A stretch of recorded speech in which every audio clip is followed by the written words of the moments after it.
Stands are the wildest power system in anime, and it's not even close. What starts as a muscular ghost punching things at impossible speed eventually evolves into fingernail bullets that create black holes and bubbles that steal the concept of friction from the ground you're standing on. We're breaking down 8 of the most iconic stands across every era of JoJo's bizarre adventure, starting with the one that kicked it all off.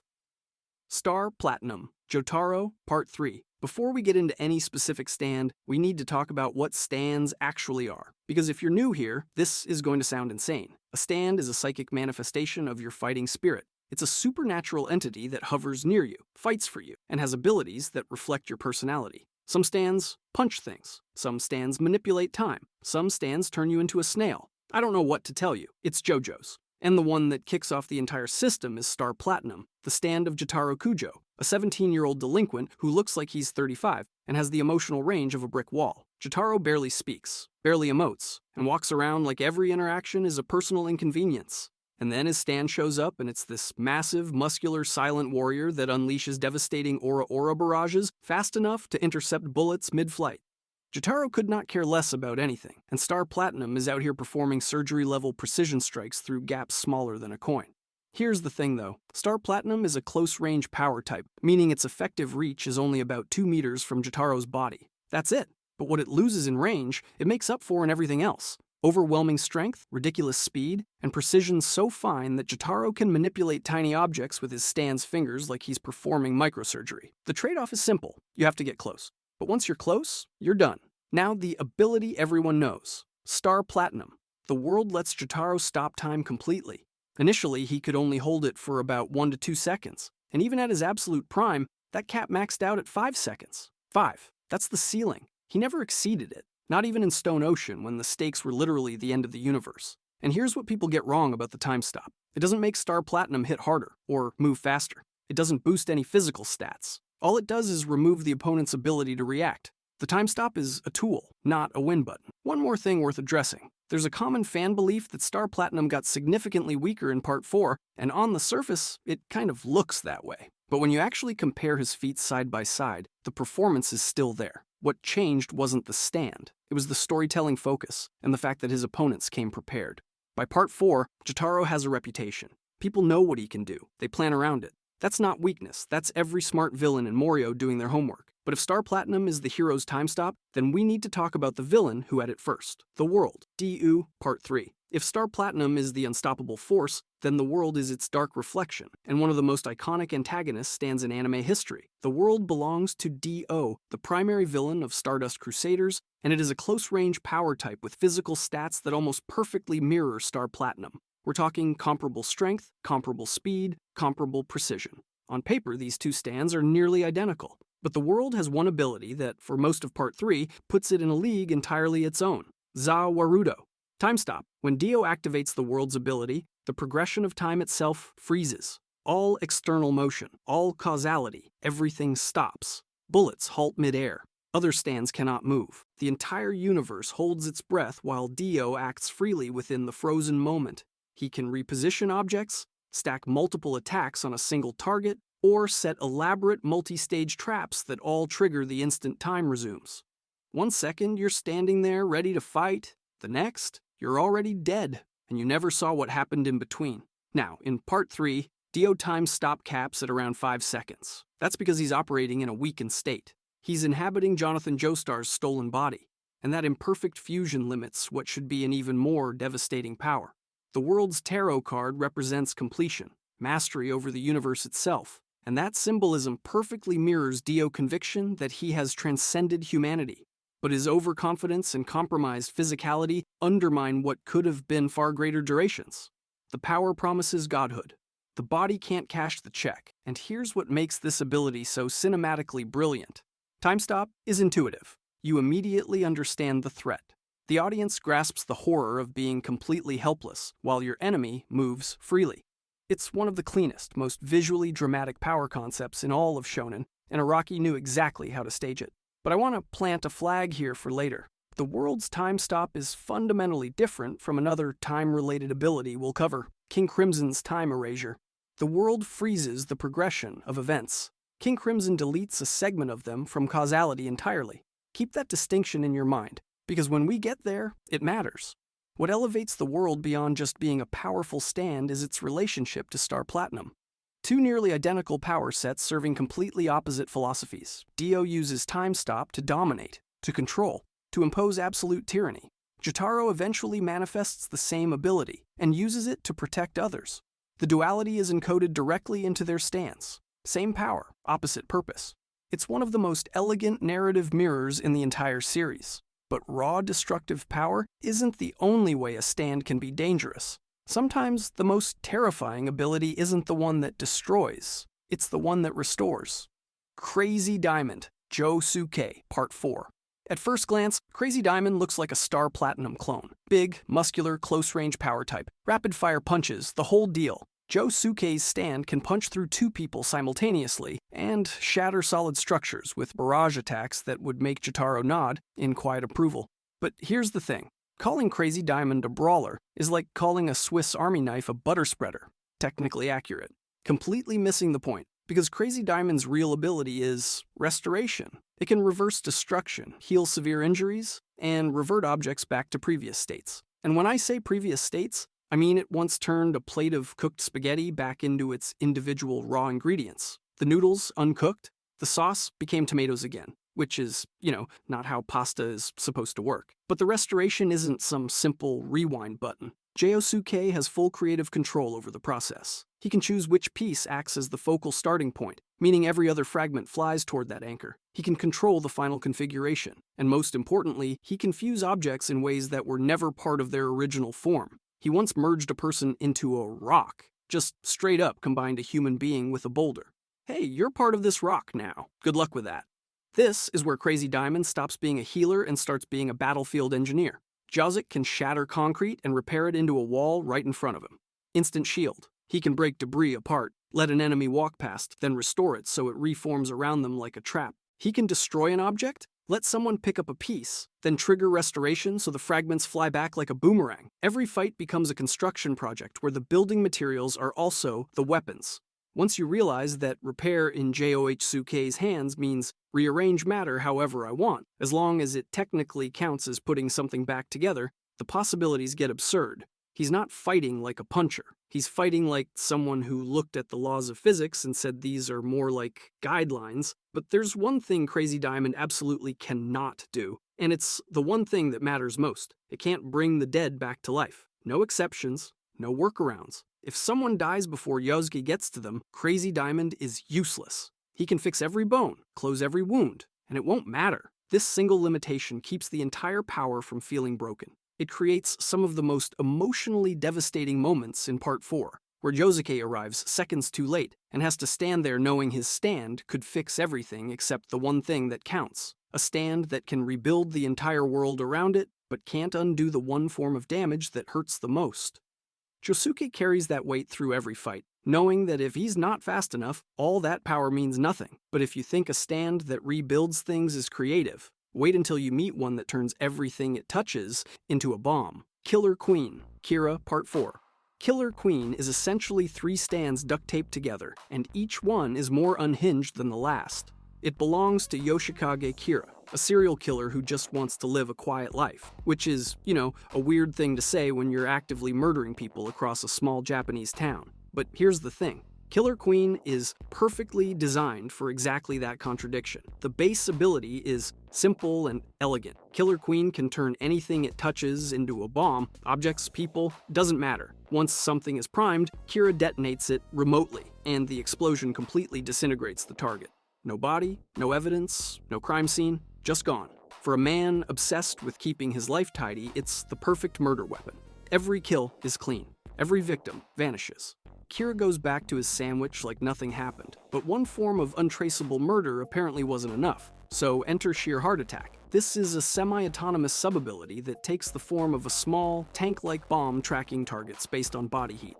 It operates completely independently of Kira, hunting down the hottest signature in the area and detonating on contact. Kira doesn't need to be anywhere near the fight. He can send Sheer Heart Attack into a building and walk away. It delegates violence to an untraceable agent, which is basically Kira's entire philosophy as a person. And then there's Bites the Dust, which is where things go from creative serial killer to reality-warping temporal nightmare.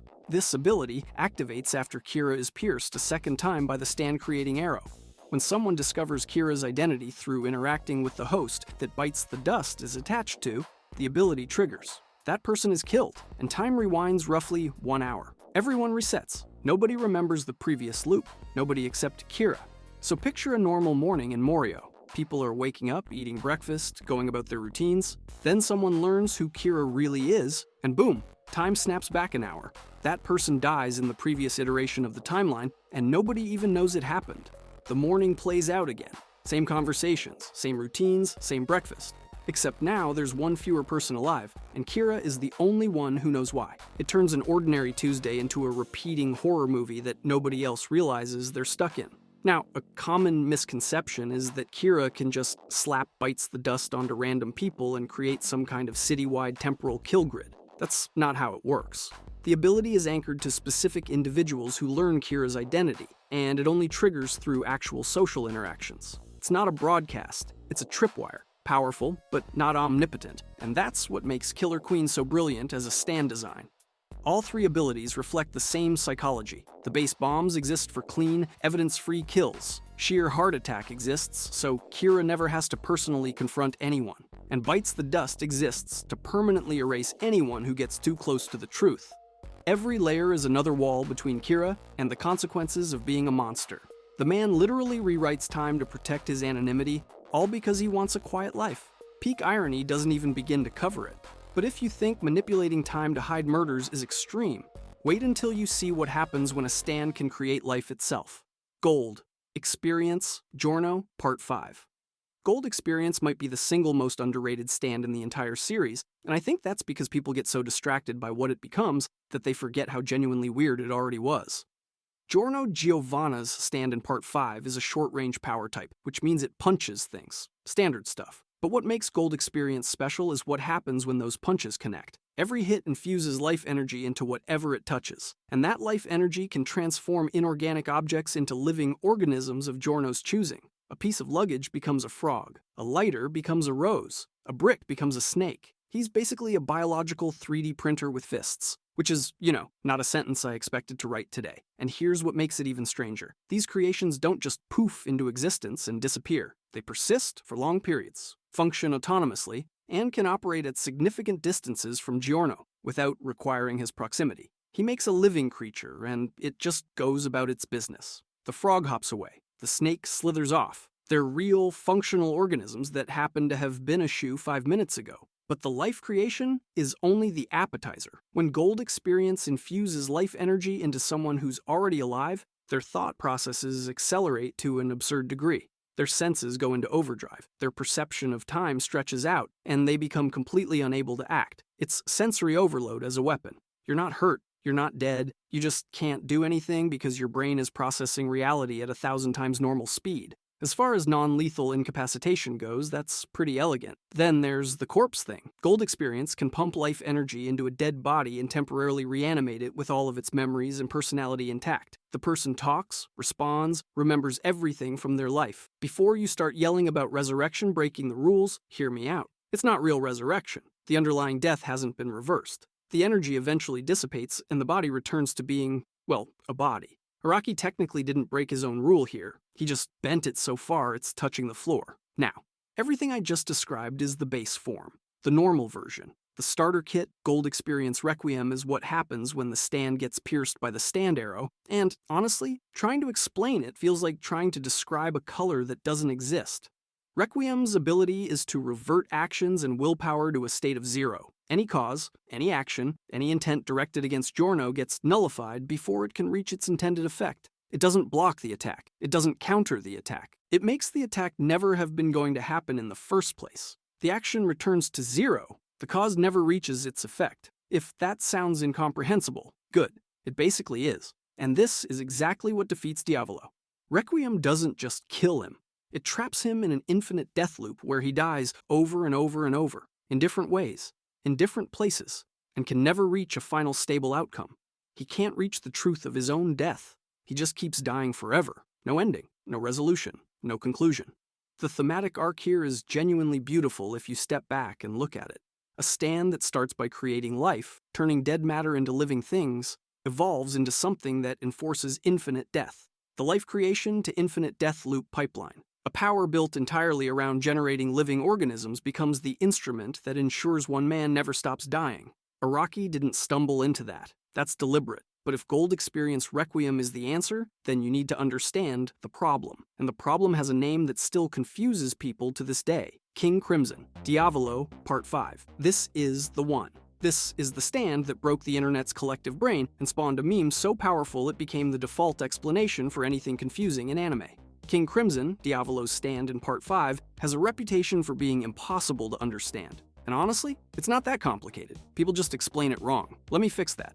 King Crimson has two faces, literally. The main face is the stand itself, and then there's a smaller face embedded in its forehead called Epitaph. Epitaph lets Diavolo see roughly 10 seconds into the future. He gets to watch what's about to happen before it happens. That part is simple enough. The confusing part is what King Crimson does with that information. Here's the thing. King Crimson's signature ability is time erasure. Not time stop. Erasure. It can delete a frame of time lasting up to around 10 seconds. During that erased window, events technically still unfold. People still move, still act, still do whatever they were going to do. But once the erasure ends, nobody remembers any of it.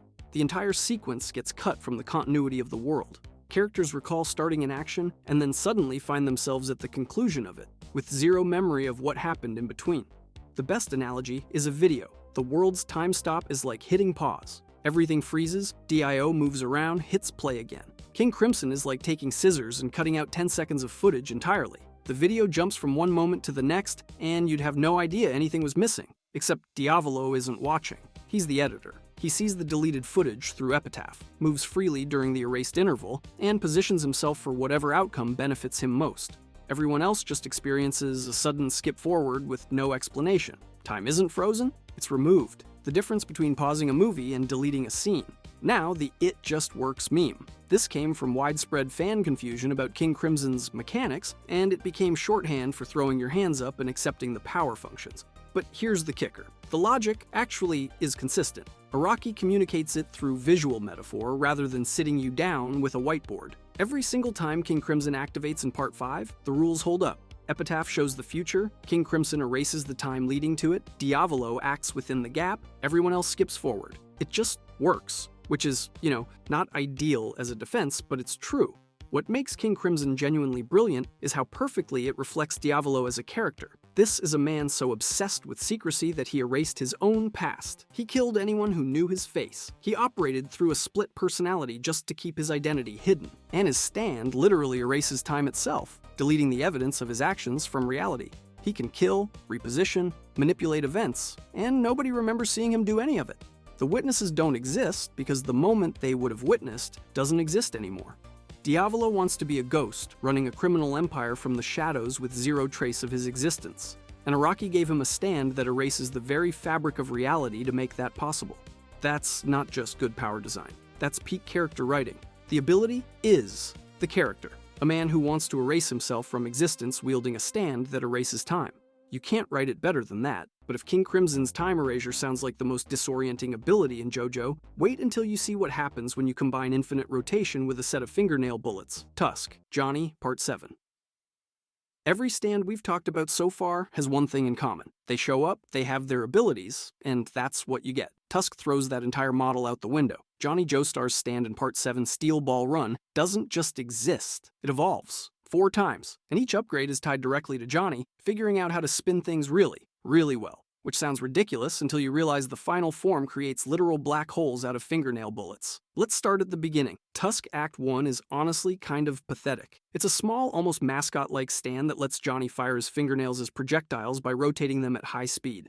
Nail bullets. That's the power. And yes, the nails grow back over time, so he's basically got renewable ammunition made of keratin. It's like if someone gave a sniper rifle to a manicurist. But here's where the system gets interesting. Each act of Tusk unlocks as Johnny deepens his understanding of the spin, a rotational energy technique taught by Gyro Zeppeli, and specifically the golden rectangle, a geometric principle governing perfect rotational harmony. Act 1 is Johnny barely understanding the basics. Act 2 lets him control where the nail bullets travel after firing. Act 3 lets him transfer the holes his nails create onto his own body for mobility. Each step forward isn't just a power boost. It's Johnny proving he understands something deeper about the universe's underlying structure. And then there's Act 4, Tusk. Act 4 is where Araki decided physics was more of a suggestion than a rule. The defining feature is infinite rotation, a rotational motion that never decays, never slows down, never stops. Once Johnny applies infinite rotation to a target, the bullet holes become localized singularities. Functionally, they're black holes. The target gets pulled into the rotational axis by directional force fields mimicking gravitational attraction,